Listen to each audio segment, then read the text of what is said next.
जय माता दी मित्रों, सभी साथियों को नमस्कार। आज के इस एपिसोड में मैं आप लोगों को बतलाने वाला हूं तुला लग्न के बारे में और तुला राशि के बारे में। आप लोगों में से जिस किसी का भी अगर तुला लग्न है या फिर तुला राशि है तो इस वीडियो को ध्यान से देखें, ध्यान से सुने और इसके अंदर तुला लग्न और तुला राशि वालों के साथ कौन कौन से ग्रह क्या करते हैं, तुला लग्न वालों के साथ कैसा जीवन होता है, तुला लग्न वालों के साथ क्या क्या होता है, तुला लग्न वालों और तुला राशि वालों के साथ कौन से ग्रह कारक होते हैं, किस ग्रह से आपको फायदा होगा, किस ग्रह से आपको स्ट्रगल होगा, क्या करने से आपको फायदा होगा, ये सारी बातें मैं बतलाऊंगा। सबसे पहली बात, तुला जो 7 नंबर का आता है, यानी कि अगर आपका चंद्रमा 7 नंबर में बैठा हुआ है, आप अपने हॉरोस्कोप में देख सकते हैं कि आपका चंद्रमा किस नंबर में बैठा हुआ है। तो अगर आपके हॉरोस्कोप में चंद्रमा अगर 7 नंबर में बैठे हुए हैं तो इसका मतलब ये हो गया कि आपका तुला राशि है। अगर आपके होरोस्कोप में पहला हाउस जो है उसमें अगर 7 नंबर लिखा हुआ है तो इसका मतलब ये हो गया कि आपका तुला लग्न है। तो तुला लग्न और तुला राशि अगर आप लोगों में से है किसी का, ये आप देख सकते हैं होरोस्कोप से। उसके बाद देखते हैं तो 7 नंबर का जो लॉर्ड होता है वो शुक्र होता है, वीनस। और शुक्र के बारे में कहा जाता है कि ये भोग प्रधान प्लेनेट है। शुक्र अगर अच्छा रहेगा तो आप विलासी प्रकृति के होंगे। तुला लग्न वाले विलासी प्रकृति के होते हैं अगर शुक्र अच्छा है। अगर शुक्र अच्छा नहीं है तो फिर योग जो होगा वो कम हो जाएगा, लेकिन अगर शुक्र आपका अच्छा है तो ये आपके लिए बहुत ही अच्छा है। अगर तुला लग्न भी है और शुक्र जो है वो आपका लग्न में ही बैठे हैं, अगर तुला लग्न है और शुक्र आपके तुला में ही बैठे हैं यानी कि वो अपने घर में बैठे हैं, तो ये शुक्र आपको पंच महापुरुष योग दे देते हैं, जिसको मालव योग कहा जाता है। मालव योग के रहने से ये एक बहुत बड़ा राजयोग हो जाता है। आपके इस जीवन में हमेशा ये फायदा ही फायदा देते हैं। अब बात आती है कि कुंडली के अंदर में चंद्रमा का जो राशि है लॉर्ड है और लग्न का जो लॉर्ड है वो शुक्र है। और अगर शुक्र अगर अच्छी अवस्था में है, शुक्र अगर अच्छे घर में बैठा हुआ है यानी कि अपने घर में बैठे हुए हैं 2 नंबर या 7 नंबर में, देख लें आप कहां पर बैठे हैं, या फिर वो 12 नंबर में बैठे हुए अपना उच्च का होकर के बैठे हुए, तो वो आपके लिए स्ट्रगल हमेशा जो भी और इधर उधर से जो आपका स्ट्रगल आता है उसको वो कम करेंगे और अपने समय में आपको फायदा पहुंचाते हैं। शुक्र पर अगर मंगल की दृष्टि है कुंडली के अंदर, आप ध्यान देंगे कि अगर आपका शुक्र अगर मंगल या बृहस्पति से अफेक्टेड है तो क्या होगा। अगर शुक्र मंगल या बृहस्पति से अफेक्टेड है, अफेक्टेड होने का मतलब ये होगा कि बुरा प्रभाव या तो साथ में हो जाए या फिर दृष्टि पड़ जाना या फिर साथ में होना, क्योंकि मंगल और बृहस्पति आपका है मार्केस। मंगल जो है वो 2nd और 7th हाउस का लॉर्ड हो जाता है। तो 2nd और 7th हाउस जो होता है वो मार्केस होता है। बृहस्पति भी आपका 3रे और 6ठे भाव का मालिक होकर के खराब फलदाता हो जाता है। तो शुक्र और मंगल और शुक्र और बृहस्पति का अगर युति या दृष्टि संबंध बनता है तो ये आपके लिए नेगेटिव योग बनता है। इसमें बीमार पड़ सकते हैं, एक्सीडेंट करवा सकता है, चोट लगवा सकता है और शारीरिक, आर्थिक और मानसिक तीनों प्रकार से आपको स्ट्रगल दे सकता है। तो इसमें आपको देखना होगा कि शुक्र अगर इस तरीके से अफेक्टेड है तो शुक्र की जो दशा होगी या फिर शुक्र के साथ जो प्लेनेट है उसकी जब दशा आएगी तो आपके जीवन में कुछ न कुछ ऐसा होगा कि आपको लगेगा कि हाँ मैं पीड़ित हो गया हूं। उसके बाद शनि जो आपका है वो है 4th हाउस का भी लॉर्ड है और 5th हाउस का भी लॉर्ड है। शनि आपका 4th यानी कि केंद्र और 5th यानी कि त्रिकोण, यानी कि जब केंद्र और त्रिकोण दोनों का एक ही प्लेनेट शनि हो गया तो वो बहुत बड़ा राजयोग देने वाला हो जाता है। तो शनि जितना ज्यादा मजबूत होगा जीवन में उतनी ज्यादा आप तरक्की करेंगे। तो शनि को देखना पड़ेगा कि शनि आपका कहाँ बैठा हुआ है। अगर शनि केंद्र में बैठे हुए हैं, उच्च का होकर के तुला में बैठे हुए हैं, या फिर अपने घर में 10 नंबर या 11 नंबर में भी बैठे हुए हैं तो आपके लिए बहुत बड़ा वो फल देगा और शनि की दशा में आप बहुत ज्यादा ऊंचाई पे चढ़ते हैं। वही शनि अगर अफेक्टेड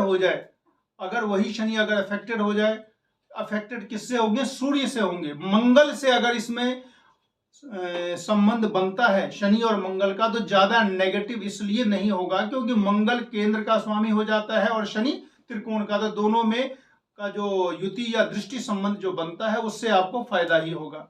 शनि हमेशा आपका 5वें घर का भी मालिक है, यानी कि 5वां घर होता है सम्मान का, विद्या का, बुद्धि का और संतान का। तो शनि अगर आपका अच्छा है तो आपको संतान से सुख की प्राप्ति होगी। 4th हाउस का भी लॉर्ड है तो संतान आपके साथ आपको सुख मिलेगा, संतान से भूमि की प्राप्ति होगी, संतान से हर तरह से फायदा होगा, और शनि की दशा में आपको ऊंचाई पे आप चढ़ेंगे। तो ये आपकी कुंडली में आपको देखना पड़ेगा कि आपकी कुंडली में कौन से प्लैनेट कहाँ पर बैठे हुए हैं। वही शनि अगर आपका अफेक्टेड है तो उतना फायदा नहीं देगा, और अपने समय में अगर शनि आपका मान लिया नीच का है और नीच भंग राजयोग नहीं है, या वही शनि सूर्य किससे पीड़ित है, सूर्य से दृष्ट है, तो क्या होगा, सूर्य अगर बलवान है तो ऐसी परिस्थिति में क्या होगा, 7.5 या ढैया या फिर शनि की जो दशा आएगी उसमें आपको कष्ट ज्यादा होगा। उसके बाद आ जाता है बृहस्पति। बृहस्पति आपका जो है वो कारक नहीं है, 3rd हाउस का और 6th हाउस का लॉर्ड है। तो बृहस्पति अगर आपका जितना कमजोर होगा उतना बड़ा विपरीत राजयोग बनाएगा। अब ये कैसे होगा, अब इसका भी एक सिद्धांत है कि जो प्लैनेट आपकी कुंडली में खराब करने वाला है, 6th हाउस और 3rd हाउस को थोड़ा बैड समझा जाता है, खराब समझा जाता है, अगर वो कमजोर होगा तो वो आपके लिए अच्छा होगा। तो बृहस्पति अगर कमजोर है, कमजोर कैसे हो सकते हैं, कमजोर होने के लिए है पहले तो अंश में कम होना चाहिए, 0 से 5 अंश का होना चाहिए। सबसे बड़ी बात यह हो गई कि 0 से 5 अंश के भीतर अगर बृहस्पति है तो वो आपके लिए फायदा है। और अगर वो किसी के साथ संबंध बना रहे हैं तो क्या होगा, अगर बृहस्पति ने अगर लग्नेश के साथ संबंध बना दिया, अब बृहस्पति क्या है, शत्रु कर्जा बीमारी तीनों का मालिक है, और उसने लग्नेश के साथ आपके साथ संबंध बना लिया, यानी कि लग्न क्या है, स्वयं हम है, तो शत्रु कर्जा बीमारी बढ़ेगी, ऋण की वृद्धि होगी, बीमारी की वृद्धि होगी। तो ये आप अपनी कुंडली के अंदर देख सकते हैं कि बृहस्पति और शुक्र की अगर युति संबंध या फिर दृष्टि संबंध अगर है तो ये एक खतरे की घंटी है, और उससे क्या होगा, वो नेगेटिव फल मिलेगा ही मिलेगा। तो ये बात आती है कि जब ऐसी स्थिति है तो उसका उपाय क्या करना होगा, वो आगे बतलाते हैं। शुक्र आपका अगर जितना ज्यादा अच्छा रहेगा उतना आपको फायदा मिलेगा। बुध आपका भाग्य का स्वामी है, बुध जो है वो आपका भाग्य का स्वामी है, पितृ कारक है, पिता का भी स्वामी है। तो अगर बुध का अगर शुक्र के साथ संबंध बन जाए तो बहुत ज्यादा अच्छा योग बनता है। ये अगर बुध का संबंध अगर शुक्र के साथ बन जाए, बुध का संबंध अगर शनि के साथ बन जाए तो राजकीय नौकरी मिलेगी, बहुत अच्छी स्थिति बनेगी। अगर वही शनि अगर आपका बुध के साथ बैठ जाए या बुध के घर में बैठ जाए तो ये सारी जो स्थितियां बनती हैं वो सारा मैथमेटिक्स है, मैथमेटिक्स कैलकुलेशन है कि अगर अच्छे घर के मालिक अगर अच्छे घर में बैठ जाएं, बुरे घर के मालिक बुरे घर में बैठ जाएं तो अच्छा होता है। सूर्य आपका 11th हाउस का लॉर्ड हो जाता है, इसमें सूर्य आपका 11th हाउस का लॉर्ड हो गया, बड़े भाई का कारक हो गया। तो अगर सूर्य अगर अच्छा है तो बड़े भाई की खूब उन्नति होगी, आप पैसा भी खूब कमाएंगे। तो इसके अगर आपका तुला लग्न या फिर तुला राशि है तो आप समझ लीजिए आपका अपने स्वयं का मालिक शुक्र हो गए, धन का मालिक जो हो गया, आने वाले धन का मालिक सूर्य हो गया, स्टोर्ड जो धन होता है, जो बैंक बैलेंस होता है, उसका मालिक मंगल हो गया, सहोदर का भाई बृहस्पति हो गया, संतान का, भूमि का, माता का, वाहन का मालिक शनि हो गया, शत्रु कर्जा बीमारी के जो मालिक हो गए वो बृहस्पति हो गए, और आपके जीवन साथी का मालिक मंगल हो जाता है, और भाग्य का स्वामी बुध, और आपकी नौकरी का जो मालिक है वो चंद्रमा है। और चंद्रमा अगर आपका अच्छा है तो निश्चित रूप से बिना स्ट्रगल किए आप अच्छी राजकीय नौकरी में जाएंगे। अगर चंद्रमा अच्छा नहीं है, चंद्रमा अगर ग्रहण योग में पीड़ित है, राहु से दृष्ट है, या फिर शनि के साथ विष योग बनाया हुआ है, तो क्या होगा, स्ट्रगल होगा। अब बात यह आती है कि आपकी कुंडली के अंदर अगर किसी भी प्रकार का स्ट्रगल योग है तो आप क्या करेंगे, आपको नहीं पता। आपके लाइफ में मान लिया आपका तुला लग्न है और तुला राशि है, और आपके लाइफ में बहुत ही ज्यादा स्ट्रगल चल रहा है, तो आप ओवरऑल क्या करेंगे। सबसे पहली बात, शुक्र को मजबूत करना है आपको। तुला लग्न है तो शुक्र को मजबूत करने के लिए दुर्गा माँ की आराधना करें, और बहुत सारे उसके जो स्टोन्स होते हैं शुक्र के लिए, जैसे कि जर्गन होता है, ओपल होता है, डायमंड होता है, इनमें से किसी भी आप दशा अंतर दशा देख करके परिस्थिति वश शुक्र की दशा या अंतर दशा या फिर शुक्र के मित्र की दशा या अंतर दशा चल रही हो तो आप डायमंड या ओपल या जर्कन पहन सकते हैं।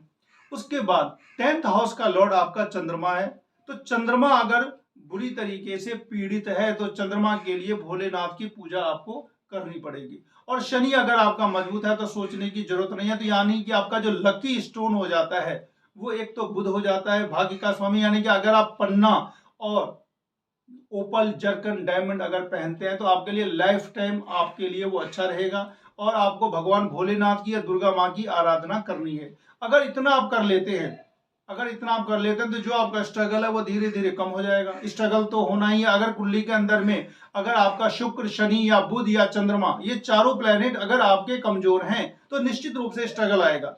स्ट्रगल कैसे आएगा? जो काम आप करेंगे उसमें आपको थोड़ा सा समय लगेगा, आप जो चाहेंगे उतना उस समय में वो पूरा नहीं हो पाएगा। और कोई प्लेनेट कमजोर कैसे होगा? मान लिया शुक्र है, शुक्र अगर नीच का हो जाए, नीच भंग राजयोग नहीं हो, यानी कि कन्या राशि में आ जाए, शुक्र अगर सूर्य के साथ हो जाए, शुक्र अगर मंगल के साथ हो जाए, शुक्र अगर बृहस्पति के साथ हो जाए, शनि नीच हो जाए, बुध नीच हो जाए, तो ये सारी परिस्थितियां ऐसी बनाती हैं कि आपके कुंडली के अंदर में जो अच्छे घर के मालिक हैं अगर वो पाप पीड़ित हो जाए, पाप दृष्ट हो जाए, तो आपके लिए स्ट्रगल लाते हैं। तो इन सब चीजों का उपाय यही है कि आपको दुर्गा माँ की आराधना करनी है, भोलेनाथ की आराधना करनी है। एक पन्ना और एक ओपल, दोनों में से जिसकी जो दशा चल रही हो या जिसके मित्र की दशा चल रही हो, वो अगर आप पहन लेते हैं तो सारे स्ट्रगल धीरे धीरे करके कम हो जाते हैं। हालांकि ओवरऑल जो कुंडली होती है वो प्रॉपर दिखाने पर पता चल जाता है कि क्या परिस्थिति है, लेकिन इतना इस वीडियो को देखने के बाद जो तुला लग्न और तुला राशि वाले होंगे वो अपने बारे में इतना जरूर जान जाएंगे, और अपने बारे में जान लेने के बाद कुछ उपाय कर लेने से आपको निश्चित रूप से आगे आपका जो स्ट्रगल है वो कम होगा और आपको आगे सफलता मिलेगी।